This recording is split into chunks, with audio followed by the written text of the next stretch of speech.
So as promised from the last video, we have a couple of other shortcuts to prove triangles are congruent. Both of these have the same things. They both have two angles on one side. The only difference is the placement of that side compared to the angles. So for the first one here, we would call this angle, side, angle, and you can abbreviate it that way. This one, the side has to be included between the two angles. So you have to have two pairs of congruent angles and then the included side for each triangle. And what that means is if you have those two angles, like in this picture here, these two angles, this side is the side that's included between them. So we can just write out two pairs of congruent angles, and it has to be the included side. And if you have that for two triangles like we have here, then you would know the triangles are congruent to each other. And I think just to kind of keep this short and sweet, I won't write all that out. You can read that in your book, or like I said, you have to have two pairs of congruent angles and the included side for true triangles, and that would make these triangles congruent to each other. So let's just practice that congruency statement real quick. For the first triangle, it doesn't matter the order, so I'm just going A, B, C, and then I went from like the one with 2 marks and then kind of around this way. I would do the same thing for that in that same order. So this one would be triangle D, E, F. This next one here, again, two angles and then one side, but this side is the non-included side. And technically there are two sides that are not included between the angles. It's either one or the other. And the abbreviation for this would be AAS for angle, angle, side. These are the only ones we have for any type of triangle. These four. There is no side, side, angle, or definitely don't write angle, side, side on your paper for one of the reasons with that abbreviation. Not only would that not be appropriate, but that is also not a valid reason, and that illustration we did on the computers the other day kind of explains why. For this one here, for angle, angle, side, technically with these two angles, either BC or AC would be the non-included side, and it could be either one. But you can see here that it's not the side that's in between those two angles, and that's really the only way we're going to distinguish between these. Here's a couple of different examples for how these are going to look. Again, there's so many ways that you can draw the pictures, but these reasons you're going to see kind of keep coming up over and over again. We're going to use probably like the same 10 reasons in different orders and in different proofs, just kind of over and over and over again. So hopefully, just seeing multiple examples will help you guys out. For this first one here, they give us two things. They give us one pair of angles and one pair of sides. And notice for this, though, they don't want us to prove the triangles are congruent. They want us to prove that another pair of segments are congruent. You are going to have to prove that the triangles are congruent first, and then you can use corresponding parts of congruent triangles or congruent from a couple lessons ago. If you need to go back and watch that, that's from 4-3, about partway through. For this one here, let's write a 2-column proof. And again, even if the directions say something like write this style or this style, I don't really care which one you do as long as you're listing statements and their reasons. The actual formatting is really going to be just a personal preference. Maybe try each one of them a couple of times and see which one you prefer. So for this one, I have angle NKL. So you're going to want to make sure that you locate that on your picture. So NKL, this angle is congruent to angle NJM. So NJM being this angle here, and that's given. If you'd like to list this out as a separate step, you can, or you could list it all together on step 1. I have KL congruent to MJ, and that's given also. And it's really important that you're marking this on your picture. This is a little harder to mark on your picture because of the overlap here. So I'm just going to kind of go like this to show that that congruency sign is pointing to that whole side. So I either need a reason why these sides are congruent to make this side angle side, but I don't have a reason for that. Even though they look like they're congruent, and they actually will end up being congruent, I don't have a reason. The reasons have to be things that are either in the picture or have to be things that you're given that you can link something directly out of. So for this one here, the only thing I actually know is that for this triangle, let me change the color quick.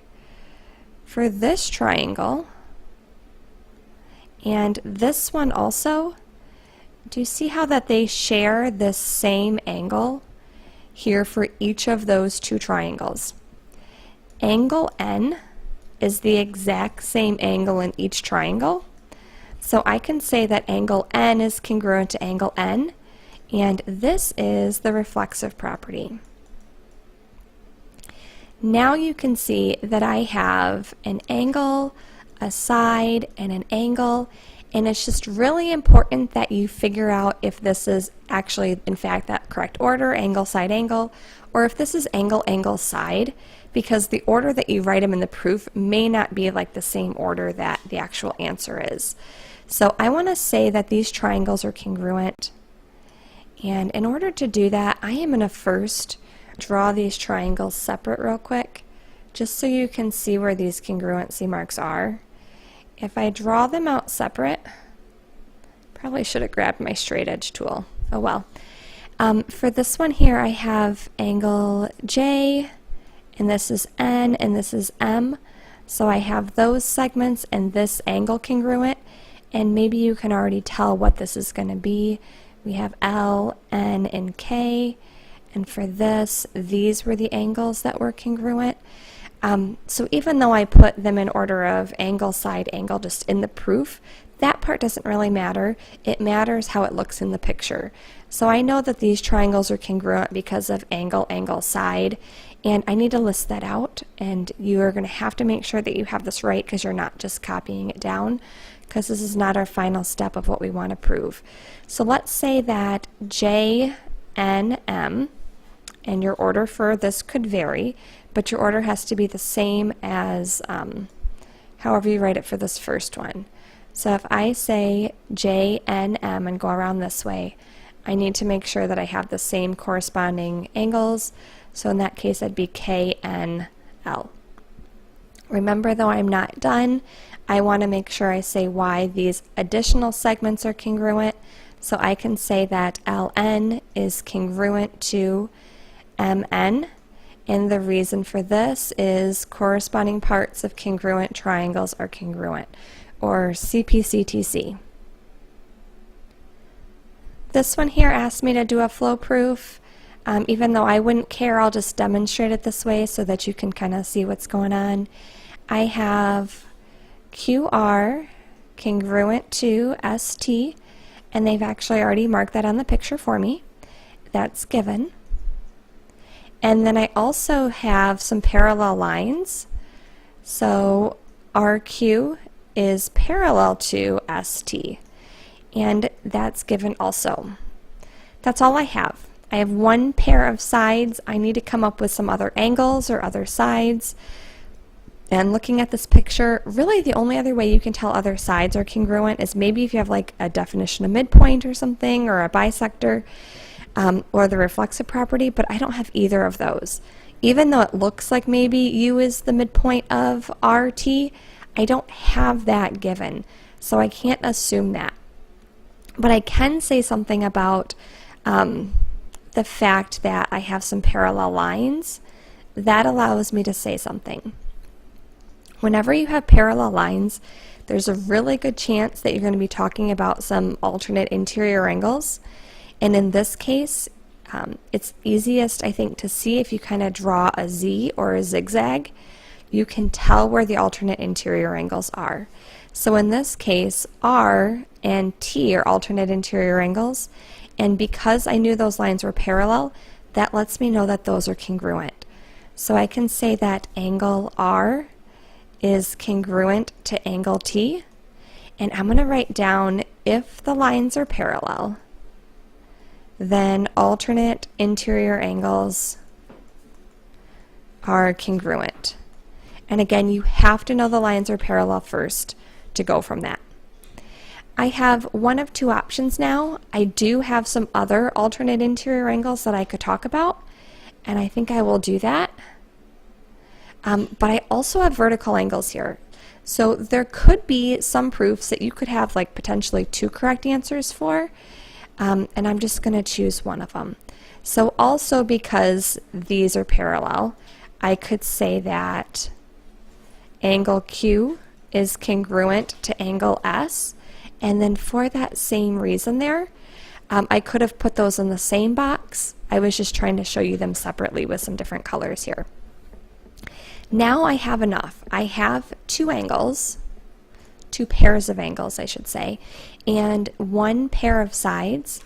This is enough. My only thing I need to do now is tell whether or not this is angle side angle or angle angle side.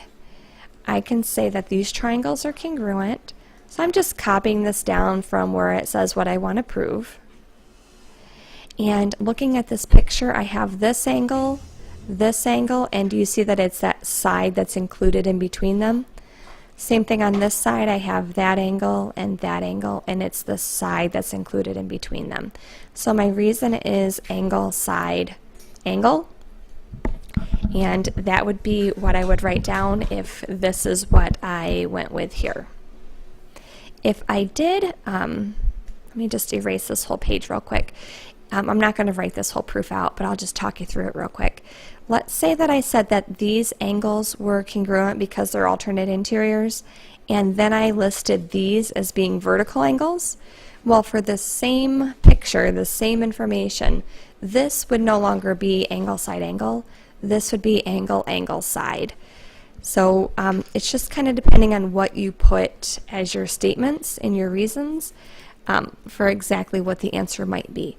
Other times there'll just be one distinct answer and that'll be it. In this last example, this is actually kind of a real world example where people might use this. You can use congruent triangles to measure things that you couldn't naturally be able to just measure with like a tape measure or something, like the distance across a lake, or in this case the distance across this creek. You could measure things that are not on it. Let me go ahead and read this and then we'll talk about how we could prove it. So it says here, Jeremiah is working with a community service group to build a bridge across a creek at a local park. The bridge will span the creek between points B and C. Jeremiah located a fixed point D, so D is right here, to use as a reference point so that the segments have the relationship shown. A is the midpoint of CD, and it says that DE is 15 feet. So DE is 15 feet. It says how long does the bridge need to be? Well, hopefully you can tell that that would have to be 15 feet also, but I'll show you how we can prove that is the case, and then you would know that for sure. Even though it doesn't ask for a formal proof here, you will have to have some formal proofs like this. So I'm going to go ahead and kind of write it out so you can see some of the extra reasonings that we haven't talked about on the videos so far. But this one here might be a good candidate for like a paragraph proof if you wanted, just so you could just kind of, you know, say the different things without having to like actually list out statements and reasons like I'm doing here. So it says here that A is the midpoint, and it's important that you just know that A is the midpoint of CD because this only allows you to say one thing. Since A is the midpoint of CD, you know that DA is congruent to AC because that's the definition of a midpoint. we don't necessarily know that BE or A is the midpoint of BE, so we can't say anything about that.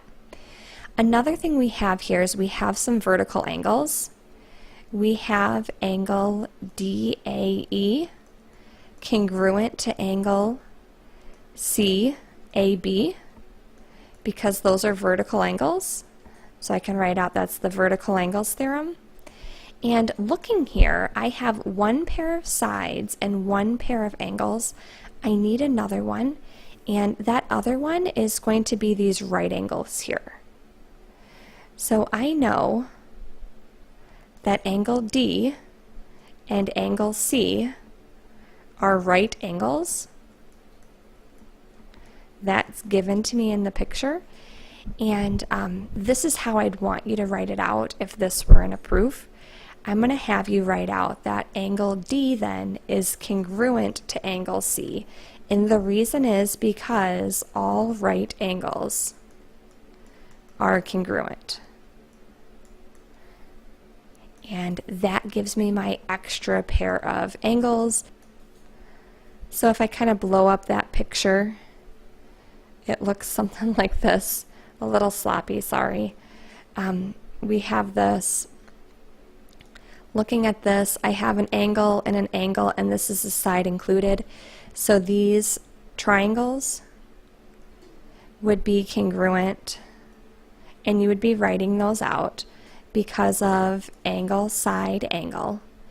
And therefore you would know that BC is congruent to DE because those are corresponding parts of congruent triangles and they're congruent. So to go back and finally answer the question, how long does the bridge need to be? You would say that it's 15 feet, and you would have an actual explanation as to why. Again, I know that probably most of you guys would have been able to say that it was 15 feet before we even started any of this, but I wanted to show you how this would look if you had to write it out as a formal proof. And then at the bottom of the page here, this is more just for your benefit. I have just a little quick review of all of these. These are the things that you will be using in all of the proofs. We have side, side, side, side, angle, and angle, side. Just all in one place for you to be able to glance at quickly if you're doing your homework and you want to have that available. I am so excited to help you guys out with this. I know that it can be a little confusing at first, but I look forward to spending time in class working through it with you. Mr. Bombastic, we want is a bombastic, romantic, fantastic lover. Mr. Lover, now Mr. Lover, girl. Mr. Lover,